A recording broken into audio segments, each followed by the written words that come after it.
Learning Episode 1 Learning Portfolio.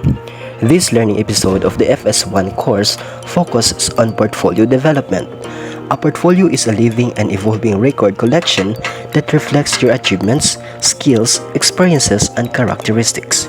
There are 5 types of portfolio: student portfolio, project portfolio, professional portfolio, online portfolio, and personal portfolio. One of the activity in this learning episode is to evaluate a portfolio, making critical comments about its strengths and weaknesses with recommendation. And based on my evaluated portfolio, one of its strengths is that special attention has been paid to the index, which is incredibly well structured, allowing for rapid searching and section navigation. And its weakness is the visual components take away from the polished presentation and seem out of place with the overall tone. And I recommend to employ images and graphics more deliberately, making sure they complement the main idea and information. And in this learning episode, we analyze by answering the following question. For question number 1, the answer is yes. A learning portfolio can be used to pinpoint a student's areas of strengths and weakness as they progress through their education. And for question number 2, by encouraging active reflection and self-evaluation, a learning portfolio empowers students to take ownership of their education. And lastly, we reflect on the last part of this learning episode by answering the question, and I choose the student portfolio. This portfolio serves as a thorough documentation of my learning problems and successes by gathering assignments, projects, and thoughts. It helps me identify my strong points like creativity or research abilities, as well as my persistent weaknesses such time management or attention to detail.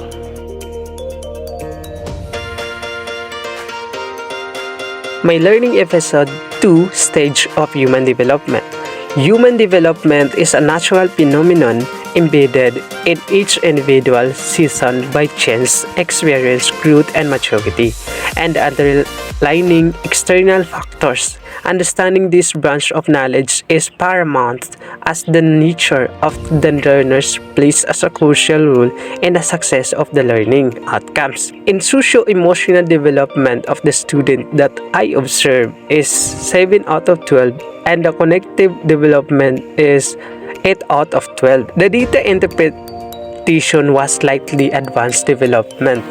7 out of 12 milestone meet the learners show progress beyond average in the key areas of socio-emotional and cognitive development. Their ability to navigate peer dynamic development of sense of independence and show growth, interest, and sex-typical behaviors and opposite sex interaction aligns with what is expected at this stage of adolescence. This indicates that the learners is moving along a trajectory of healthy adolescent development. Furthermore, the student is slightly ahead in their development, particularly in socio-emotional areas, but there are areas such as abstract thinking, language usage, and cultural context and rebellion against authority that might still be developed. This reflects healthy ongoing adolescent growth with slight advancement in areas like independence and social belonging, influenced by their environment and peer group interaction. Now, let's proceed to the episode 3. Episode 3 tackles about the different developmental theories.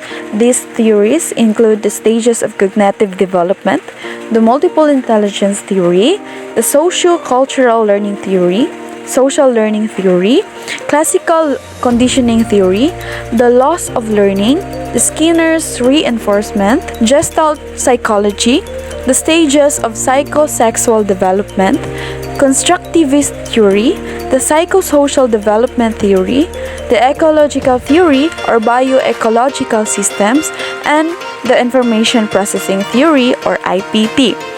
These theories play a crucial role in understanding human development by offering frameworks that explains the changes in individuals' experience throughout their lives, from infancy to old age. These theories provide a lens through which we can examine how biological, psychological, social and environmental factors shape human growth and behavior. This episode highlights the conduct of Ericksonian observation, which is all about the psychosocial development, which revealed that in early adolescent stage, the specific learner was concluded to be malignant in terms of psychosocial crisis, given that he does not trust anybody easily and very cautious about who surrounds him. Teaching methods consist of systematic and orderly steps in the teaching-learning process. It is the practical realization or application of an approach. In this episode, we try to observe preschool, primary school, and secondary, checking those teachers employ teaching strategies, often referred to as instructional strategies, to present course material in a way that keeps students interested while practicing various skills, sets as deductive direct or inductive direct. In connecting the question, what are the possible consequences of teaching purely subject matter for mastery in the test in the different groups of learners? Then we answered of it. Teaching subject matter for mastery and testing can have various consequences for different groups of learners. Mastery-focused teaching can benefit some learners. It risks alienating others if it doesn't accommodate diverse needs, interests, and learning style. It emphasizes that case strategies that enhance students' learning and engagement, reflecting on this principle, like active learning, encouraging students to participate actively, or differentiation, feedback, real world, to connect in real world, collaboration in a group. So, weekend importance of creating a supportive, engaging, and personalized learning environment that empowers students to take ownership of their education. Utilizing teaching and learning resources and ICT. Teaching and learning resources are very important in every classroom.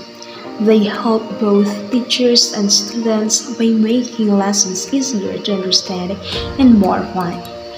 Today, technology like information and communication technology or ICT is a key part of education, giving teachers many tools to use in their lessons. There are different types of resources in education: print, audio, visual, and ICT.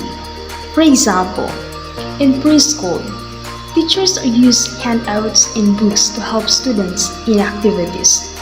TVs are used for videos and presentations, helping students from preschool to high school. Chalkboards and flashcards are useful for writing and activities that involve interaction. ICT resources like laptops and TVs make lessons more exciting and allow teachers to show videos and other multimedia.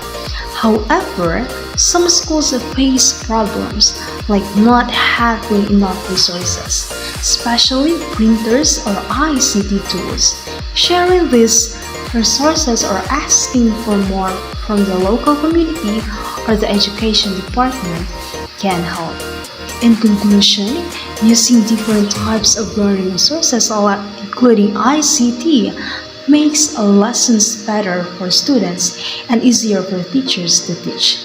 With enough resources, teachers can give best education possible, helping students learn more effectively.